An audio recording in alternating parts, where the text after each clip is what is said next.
안녕하세요. 딴지 사연입니다. 오늘은 한 재벌 회장이 자신의 아들의 예비 며느리를 직접 시험해 보기 위해 택배 기사 차림으로 찾아갔다가 그녀의 진짜 민낯을 보게 되는 충격적인 이야기를 들려드리겠습니다. 과연 무슨 일이 있었던 걸까요? 사연 시작하기 전에 구독과 좋아요 한 번씩 부탁드립니다. 자, 그럼 시작하겠습니다. 저는 올해 72, 이름은 정혜성입니다. 젊을 적엔 제 손바닥이 피투성이가 될 때까지 철근 묶고 커프집 치고 현장 인부들 사이에서 욕과 먼지를 먹으며 살았습니다. 누군가는 저에게 물었습니다. 회장님, 성공 비결이 뭡니까? 저는 대답했습니다. 사람 보는 눈, 건물은 돈으로 짓지만 인생은 사람으로 짓는 거야. 그 말은 허세가 아니라 제 삶의 전부였습니다. 하지만 이상하죠. 나이가 들고 재산이 아무리 많아져도 마음 한구석은 늘 비어 있더군요. 아내를 떠나보내고 혼자 살다 보니 집이 아무리 넓어도 바람만 허전하게 들었습니다. 그러던 어느 날 아들 민수가 매우 진지한 얼굴로 말하더군요. 아버지, 사실 결혼 생각하고 있는 사람이 있습니다. 그 말이 얼마나 기쁘던지요. 아내와 약속했던 첫 번째 소원이 떠올랐습니다. 혜성씨, 민수 결혼할 때까지는 꼭 건강해야 돼요.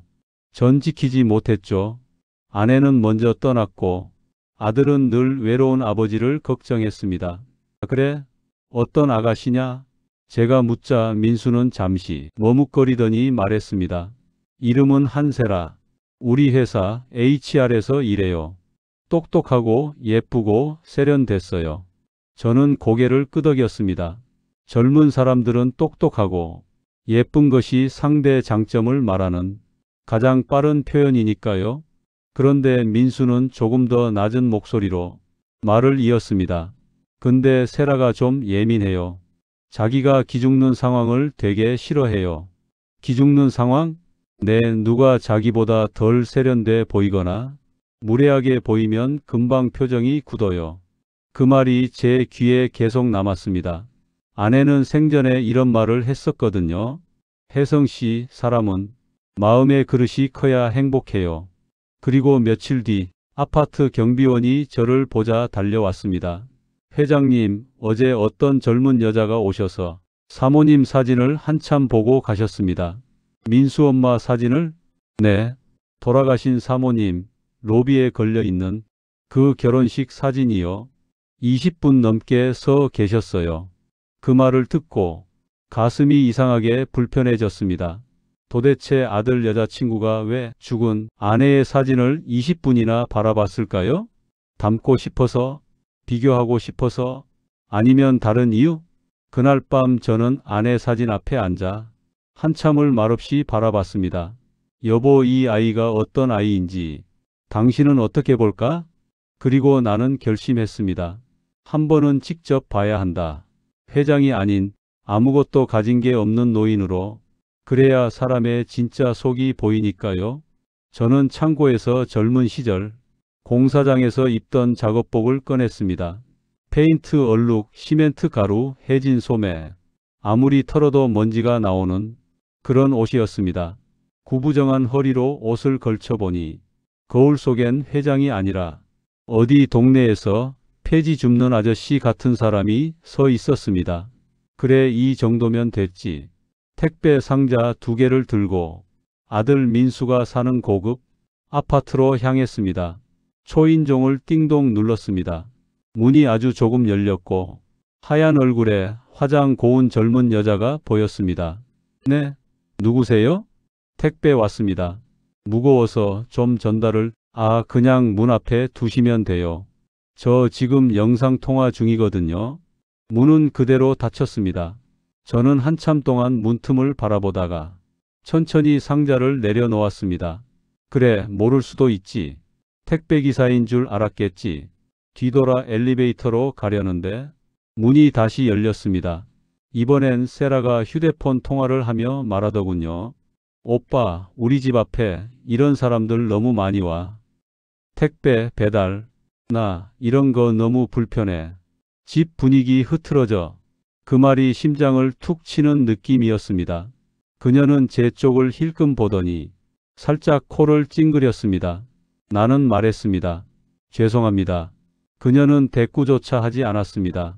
엘리베이터 문이 닫히고 난 혼자 그 안에 서 있었습니다.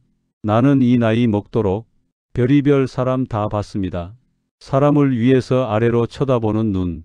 그 눈은 절대 착하지 않습니다. 첫인상은 실수일 수 있어.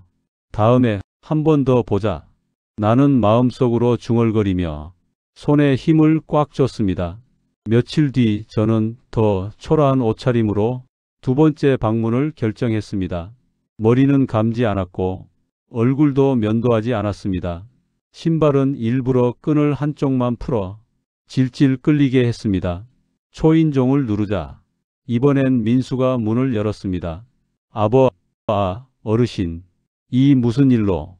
아들은 당황스러워 말끝이 떨렸습니다. 민수 뒤에서 세라가 얼굴을 내밀었습니다. 그때 그 택배 아저씨네? 오빠, 이런 분들이 왜 집 문 앞까지 와? 진짜 관리 좀 해. 민수는 세라를 말리려다 결국 입을 다물었습니다. 나는 민수를 바라봤습니다. 그리고 눈빛으로 말했습니다. 말하지 마라. 너를 곤란하게 하려 온 게 아니다. 민수는 눈을 피했습니다. 어르신, 오늘은 좀 바빠서 택배 두고 가시면 제가. 세라가 끼어들었습니다. 오빠, 촬영해야 한다니까. 이런 복장인 사람 왔다 갔다 하면 영상 분위기 다 깨져. 나는 고개를 숙였습니다. 그럼 조심히. 돌아서는 내 등 뒤로 세라의 말이 들렸습니다. 진짜. 이런 사람들 너무 많아. 촌스럽고 지저분하고. 엘리베이터 문이 닫힐 때까지 그녀의 목소리는 날카롭게 들려왔습니다. 나는 손등을 바라봤습니다. 수십 년 동안 일을 하며 생긴 못자국들, 그런데도 그녀에게 나는 지저분한 사람으로만 보였겠죠? 하지만 이상했습니다. 세라를 미워하기보다 민수가 그런 말 듣는 걸 상상하니 더 가슴이 아팠습니다. 아내가 생전에 했던 말이 떠올랐습니다. 혜성씨, 민수는 버릇없게 키우면 안 돼요. 사람 보는 눈 잃게 되니까. 나는 아내에게 조용히 말했습니다. 여보, 내가 잘 보고 있는 거 맞겠지? 며칠 뒤 나는 아파트 단지 근처에서 카페를 서성이고 있었습니다. 손에는 얇은 봉투 하나를 쥐고 있었죠. 봉투 안에는 민수가 초등학교 3학년 때 쓴 편지 한 장, 그리고 아내가 손 글씨로 적어둔 짧은 메모 하나가 들어 있었습니다. 민수가 나중에 사랑하는 사람이 생기면 이 편지 꼭 보여줘요. 이 아이가 어떤 아이였는지, 이 아이를 어떻게 키우고 싶었는지 알아줬으면 좋겠어요. 나는 그 글을 생각하며 카페 문을 밀고 들어갔습니다. 실내에는 은은한 음악이 흐르고 창가 쪽엔 젊은 여자들이 노트북을 펼쳐놓고 앉아 있었고 벽에는 드립커피 관련 글귀들이 걸려 있었습니다. 그중 창가 한쪽 커다란 화분 옆 테이블에 낯익은 얼굴이 눈에 들어왔습니다. 세라였습니다. 그녀는 또 다른 젊은 여자와 마주 앉아 라떼를 반쯤 비운 채 이야기를 하고 있었죠. 나는 그들 뒤에서 두어 자리 떨어진 곳에 앉았습니다. 일부러 모자를 더 깊게 눌러쓰고 고개를 약간 숙였습니다. 동시에 마음속으로 나 자신에게 물었습니다. 정혜성, 정말 이럴 필요까지 있을까? 하지만 이미 궁금증의 문은 열려 있었습니다. 아들의 평생이 걸린 일인데 한 번쯤은 내 귀로 직접 듣고 싶었습니다. 세라의 목소리가 또렷하게 들려왔습니다. 아니, 그래서 민수 오빠는 좋은데 오빠 집안이 생각보다 좀 그렇더라니까. 친구가 물었습니다. 왜? 돈 없대? 그건 아니야. 회사 규모 보면 알잖아. 근데 이미지가 좀 애매해. 이미지? 응, 오빠 얘기 들어보면 아버지는 옛날 방식이래. 촌스럽고 말투도 그렇고. 얼마 전에 우연히 봤는데 진짜 그냥 동네 아저씨 같더라니까. 친구가 킥킥 웃었습니다. 야, 동네 아저씨도 다 사연이 있어. 너 요즘 너무 급 나누는 거 아니야? 아니, 그런 거 알지. 근데 나도 이제 나이 30 넘어가는데 결혼 한 번 하는 건데 한 번뿐이잖아. 시댁 보기 싫은 꼴 안 보는 게 어디야? 그녀는 빨대를 휘저으며 말을 이었습니다. 결혼식 사진도 그렇고 영상도 그렇고 시어머니, 시아버지 다 찍힐 거 아니야. 나는 그런 거 민감해. 내 결혼식인데, 내 인생 가장 하이라이트인데 옆에 이상한 모습 있으면 나만 욕먹는단 말이야. 친구는 장난스럽게 눈을 굴리며 말했습니다. 그럼 오빠한테 아버지 이미지 좀 바꾸라 그래. 수트라도 입혀서 데려오든가. 그래서 요즘 계속 돌려서 말하는 중이야. 결혼식은 호텔 웨딩으로 하고 하객들도 정돈된 사람들 위주로 초대하고 오빠한텐 우리 결혼은 브랜드처럼 만들어야 한다고 했지. 나는 손에 쥔 봉투를 무의식적으로 더 꽉 쥐었습니다. 종이가 손에서 구겨지는 소리가 내 귀에까지 크게 들리는 것 같았습니다. 그때 친구가 조심스레 물었습니다. 근데 너 오빠 어머니 사진 보러 갔다며? 아파트 로비에 크게 걸려있는 그 사진. 세라의 눈빛이 잠깐 달라졌습니다. 봤어. 되게 단정하시더라. 수수한데? 기품이 있는 느낌? 이상하게 그 사진 보는데 나도 모르게 긴장되더라니까. 왜? 그냥 이 사람이 날 보면 뭐라고 생각하실까? 그런 생각? 내가 너무 세게 나가면 어머니가 싫어하실 것 같고. 세라는 잠시 말을 멈추고 커피를 한 모금 마셨습니다. 사실 우리 엄마가 늘 그랬거든. 부잣집 며느리 되려면 티 안 나게 세련되게 절대 무시당하지 말라고. 친구가 눈썹을 치켜 세웠습니다. 그래서 내가 그렇게 이미지에 목숨 거는 거구나. 오빠 쪽 집안이 나를 아래로 볼까봐 그랬던 것도 있는데 막상 만나보니까 반대더라고. 내가 오빠 집안을 위로 끌어올려야 할 것 같은 이상한 기분이 드는 거야. 그리고 그 다음 말이 문제였습니다. 솔직히 말해서 택배 배달, 경비 이런 사람들 우리 집 드나드는 거 나 진짜 싫어. 기운이 내려가는 느낌이야. 친구의 입에서 야 라는 짧은 감탄이 튀어나왔습니다. 세라는 말을 이었습니다. 내가 왜 이렇게까지 됐는지 알아? 어릴 때 우리 집이 막 부유하진 않았거든. 엄마가 맨날 청소하고 서빙하고 부잣집 눈치 보면서 살았어. 나는 그게 너무 싫었어.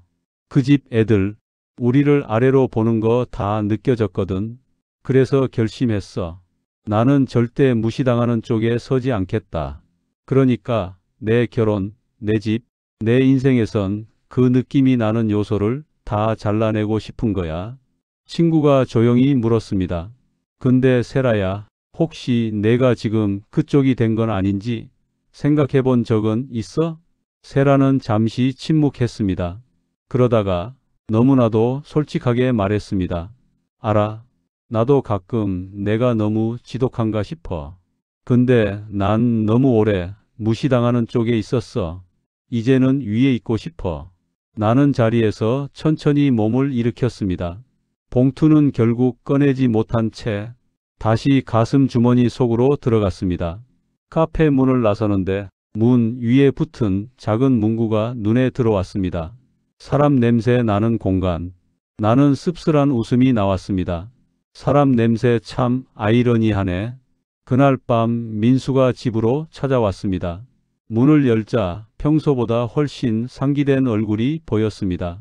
아버지, 잠깐 시간 괜찮으세요? 그래, 들어오너라. 민수는 소파에 앉자마자 물 한 잔을 벌컥 마셨습니다. 그리고 조심스레 입을 열었습니다.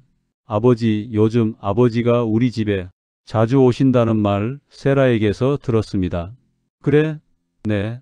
근데 세라가 좀 예민하게 받아들였어요. 자기 공간이 침범당하는 느낌이 든다고. 나는 그 말에 잠시 고개를 숙였습니다. 민수야. 네. 너는 내 여자친구가 택배 배달 일하는 사람들을 불편해한다고 말할 때 어떻게 느끼냐? 민수는 놀란 얼굴로 나를 봤습니다. 어디까지 들으셨나요? 카페에서 한 말, 조금은 들었지. 민수의 얼굴이 하얗게 질렸습니다. 아버지 죄송합니다. 제가 그 얘기 안 나오게 했어야 했는데. 아니다, 내 잘못은 아니다. 나는 조용히 손을 저었습니다. 나는 내가 어떤 사람인지 안다. 어릴 때부터 남의 슬리퍼 정리해주고 급식실에서 음식 남기는 친구들 보면 뭐라 했던 애다. 민수는 눈을 감았다가 떴습니다. 저도 세라 말에 상처받아요. 근데 세라도 그럴 수밖에 없었던 이유가 있더라고요. 이유? 네. 세라 어머니가 예전에 큰 빚을 졌었대요. 부잣집 가사 도우미, 식당 서빙 안 해본 일이 없었대요. 그때 부잣집 사람들이 얼마나 무시했는지 세라가 옆에서 다 봤대요. 그래서 고등학교 때부터 나는 절대 무시당하지 않겠다는 생각으로 살았대요. 나는 잠시 숨을 고르며 들었습니다. 그래서 상류층 흉내를 내는 거냐? 흉내라기보다 그런 모습으로 살아야 다시는 누구에게도 밑에 사람 취급을 안 받을 거라고 믿는 것 같아요. 민수는 고개를 숙였습니다. 솔직히 말해서 저도 그게 부담스럽습니다. 근데 세라가 저한테 그런 말도 했어요. 무슨 말? 민수는 잠시 숨을 고르고 말했습니다. 오빠 어머니 사진 봤을 때 이상하게 울컥했어. 나도 저런 사람 되고 싶다고 생각했어. 나는 눈을 크게 떴습니다. 로비에 있는 너희 엄마 결혼식 사진 말이냐? 네. 그 사진 보고 나도 저렇게 단정하면서 기품 있는 사람이 되고 싶다고 진심으로 말했다고 믿어요. 민수의 눈빛은 진지했습니다. 아버지, 세라가 하는 말들은 어떨 땐 너무 날카롭고 차갑지만 그 안에 열등감이랑 두려움이 뒤섞여 있는 것 같아요. 그래서 저는 그걸 좀 같이 끌어안고 싶었어요. 나는 깊은 숨을 쉬었습니다. 세라는 단순히 남을 무시하는 사람이 아니라 무시당하지 않기 위해 극단적으로 올라가려는 사람이었습니다. 그렇다고 해서 그 말들이 용서되는 건 아니었지만 민수의 감정이 조금은 이해됐습니다. 민수야, 네, 너는 아버지가 택배기사 차림으로 찾아갔을 때 세라가 뭐라고 했는지 알고 있느냐?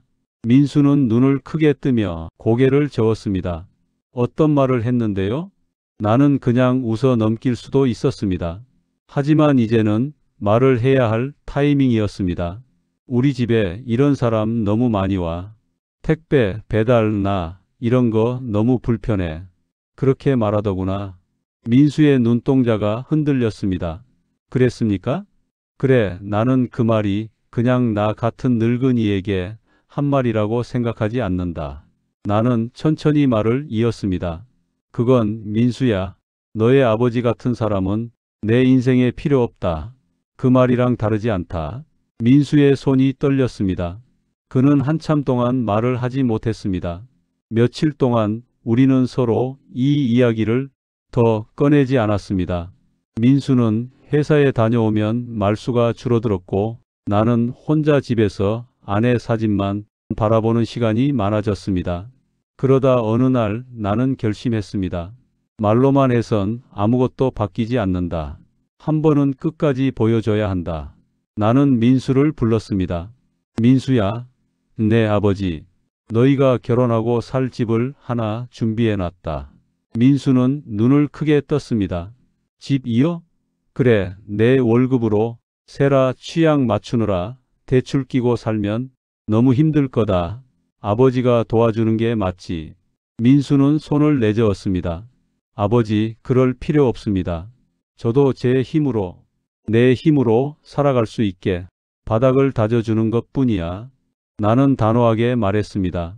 다음 주 일요일에 세라랑 같이 시간 비워라. 둘이서 살 집을 보여주마. 민수는 눈가가 살짝 촉촉해진 얼굴로 말했습니다. 아버지, 감사합니다. 정말 세라가 알면 엄청 좋아할 겁니다. 나는 속으로 생각했습니다. 그래, 정말 좋아할 거다. 그때 내 옆에 선 사람이 어떤 얼굴을 하는지도 우린 보게 되겠지. 그리고 마음 한구석에서 아내의 목소리가 들리는 것 같았습니다. 혜성씨, 이제는 한 번쯤 당신이 믿는 사람 보는 눈을 증명해 보세요. 나는 창밖을 한번 바라봤습니다. 혜성그룹의 상징처럼 서 있는 높은 빌딩이 노을빛을 받고 서 있었습니다. 그 건물 꼭대기층을 나는 아들의 신혼집으로 비워두고 있었습니다. 일요일 아침 햇빛이 유난히 밝았습니다. 흐느적거리던 봄바람이 빌딩 사이를 부드럽게 스쳐 지나가며 날씨마저 벚꽃처럼 가볍게 띄워 올리는 그런 날이었습니다. 민수와 세라는 아침부터 바쁘게 움직이고 있었습니다. 민수는 차 키를 챙기며 조용히 아버지에게 말했습니다. 아버지, 집에 계시면 제가 모시러 갈게요. 됐어. 나는 내 방법대로 갈 거다. 아버지, 혹시 또 그 옷? 민수야. 회장의 눈빛이 단호했습니다. 오늘이 마지막이다. 너도 보고 나도 보고 그리고 판단하자. 민수는 아무 말도 하지 못했습니다. 그날 회장은 평소보다 더 구부정한 자세로 오래된 작업복을 걸쳤습니다. 웃으며 모자를 눌러 쓰는 그의 모습엔 그동안의 경험과 깊은 상처가 같이 묻어 있었습니다. 세라는 차 안에서 거울을 보며 화장을 고치고 있었습니다. 오빠 신혼집이라면서? 근데 왜 이렇게 자세한 말 안 해줘? 민수는 짧게 말했습니다. 아버지가 준비하셨대. 오빠 아버지가? 그 택배 아저씨같이 생긴 분이? 민수는 그 말에 눈을 감았습니다. 세라야, 그렇게 표현하는 건 좀... 알지. 근데 진짜 오늘은 중요한 날이니까 분위기 흐리지 말자. 제발 좀. 그녀는 아무렇지 않게 말했지만 그 말엔 그런 사람은 우리와 함께 들어오지 않았으면 좋겠다는 의미가 담겨 있었습니다. 민수는 속이 답답했습니다. 아무리 세라를 좋아한다고 해도 아버지에게 그런 말이 계속 나오는 상황은 도저히 받아들일 수 없었습니다. 두 사람의 차는 혜성타워 정문 앞에 멈췄습니다. 대리석 외벽이 햇빛을 받아 은은하게 빛나고 있었습니다. 입구 양쪽에는 고급 승용차와 정장을 갖춰 입은 입주민들이 천천히 걸어 들어가고 있었습니다. 세라는 로비를 바라보며 입술이 자연스럽게 벌어졌습니다. 와, 오빠, 여기 진짜 대기업 회장님들 사는 곳 아니야? 헉, 진짜 꿈 같아. 민수는 답하지 못했습니다. 그때 뒤편에서 회장이 천천히 걸어왔습니다. 작업복은 햇빛 아래 더 낡아 보였고 운동화는 금방이라도 터질 듯한 몰골이었습니다. 세라는 눈을 찌푸렸습니다. 오빠, 잠깐만. 왜? 저 아저씨 우리랑 같이 들어가게? 여기 이런 분 들어오면 경비들 뭐라 하는 거 아니야? 민수의 얼굴이 굳었습니다. 세라야, 그분은... 진짜 오빠. 오늘 같은 날엔 이런 사람들 근처에도 오면 안 돼. 이런 곳은 이미지가 중요해. 회장은 두 사람 뒤에서 조용히 그 말을 들었습니다. 표정은 변함없었지만 손등에 핏줄이 불끈 솟아올랐습니다. 세라는 민수 셔츠 소매를 끌며 말했습니다. 오빠, 나 잠깐 화장실, 그리고 저분한테 저쪽에 좀 서 계시라고 해. 민망하니까. 민수는 입술을 깨물었습니다. 세라야? 왜? 그분은 우리가 아는 그분이... 진짜 왜 또 그래? 좀 부드럽게 말하면 안 돼? 그녀는 그대로 로비 안으로 걸어갔습니다. 회장은 뒤에서 천천히 그녀를 바라보았습니다.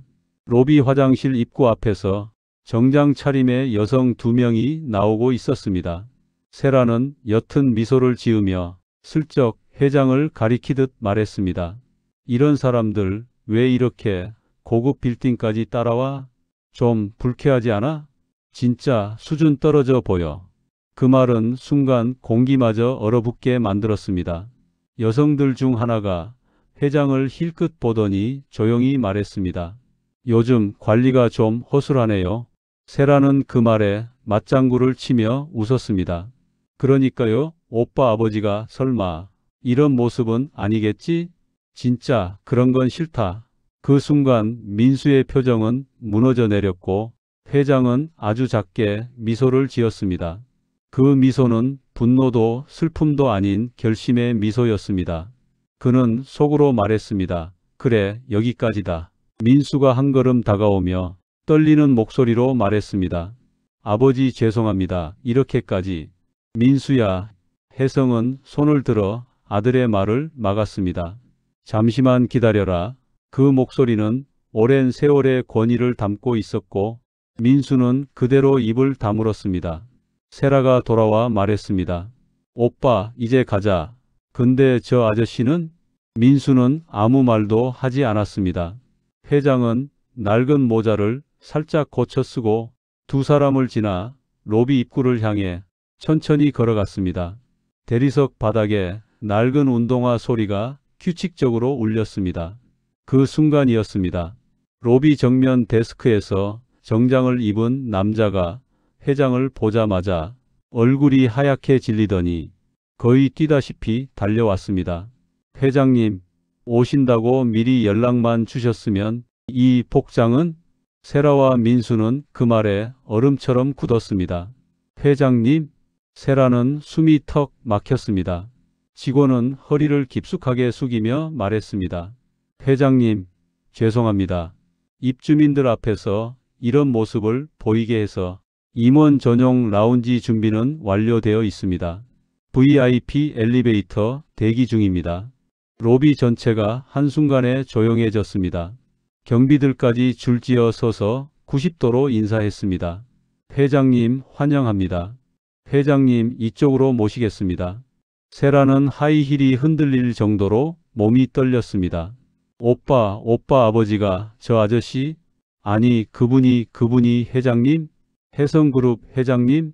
민수는 얼굴이 창백해진 채 고개를 숙였습니다. 그 순간 회장은 아주 천천히 말했습니다. 세라씨, 세라의 눈동자가 흔들렸습니다. 네, 왜 그러세요 회장님? 아까 오빠 아버지가 이런 신세는 아니겠지라고 했지?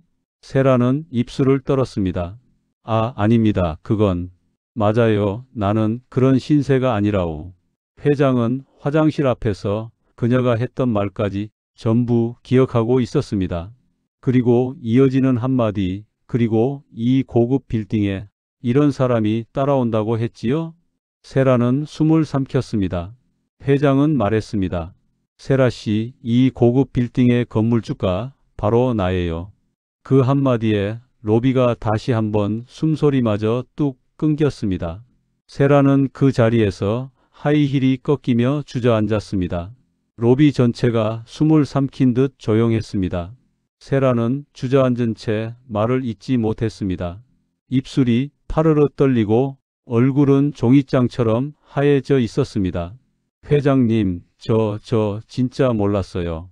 혜성은 고개를 조금 숙여 세라를 내려다 보았습니다. 알지, 그 목소리는 놀랍도록 차분했습니다. 그래서 진심이 나온 거겠지.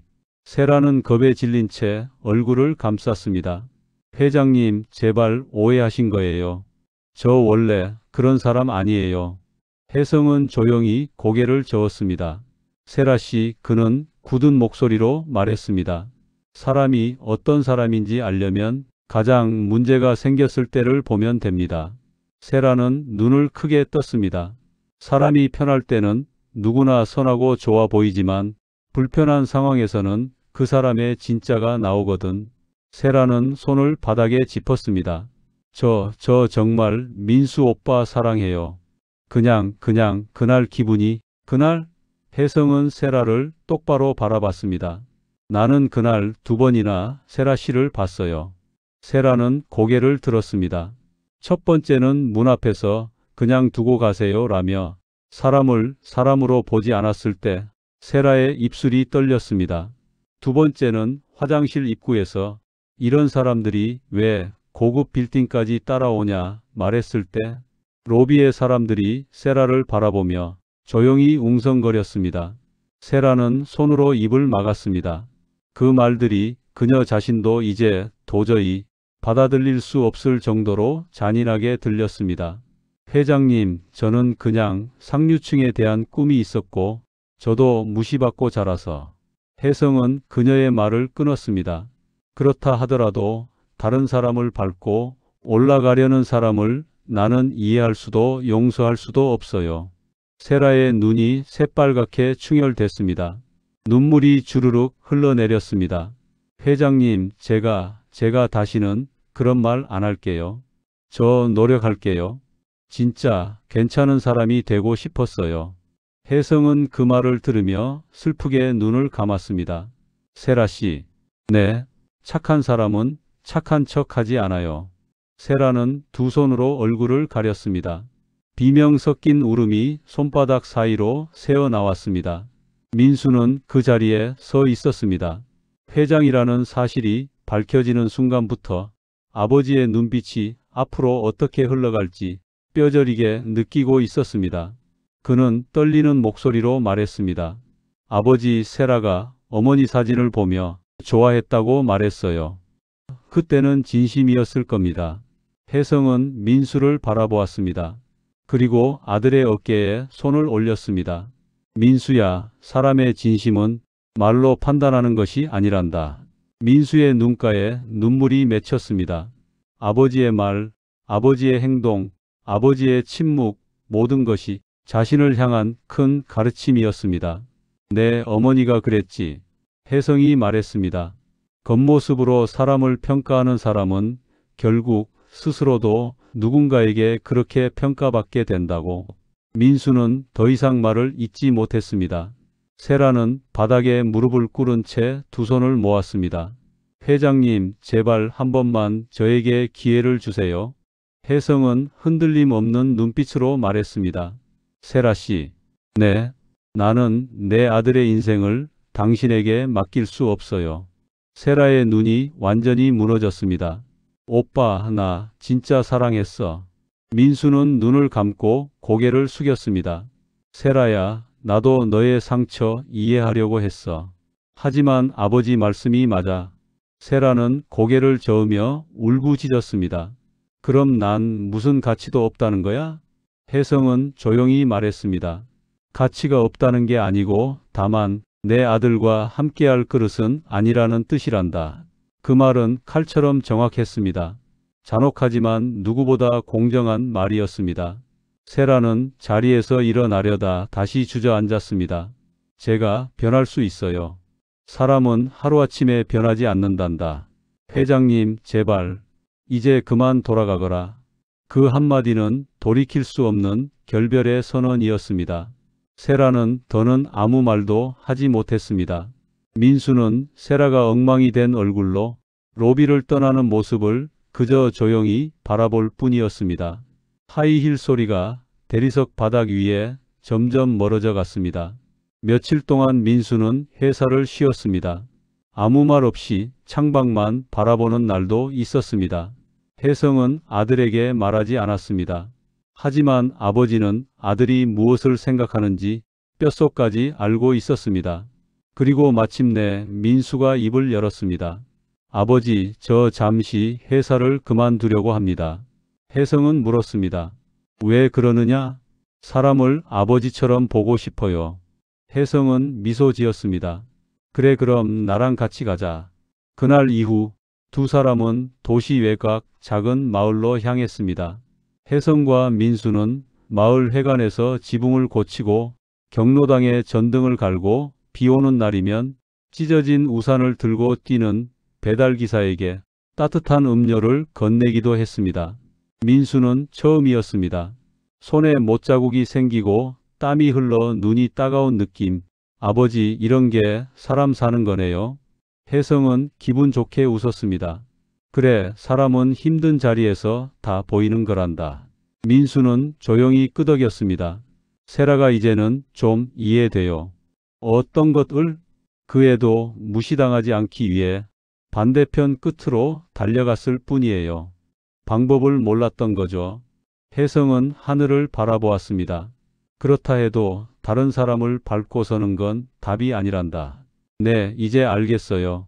일이 끝난 어느 날 혜성은 먼지 묻은 작업복을 털며 혼잣말을 했습니다.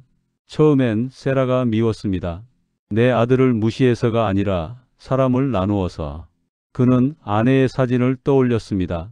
혜성 씨, 사람은 밑에서 올려다보는 눈으로 봐야 해요.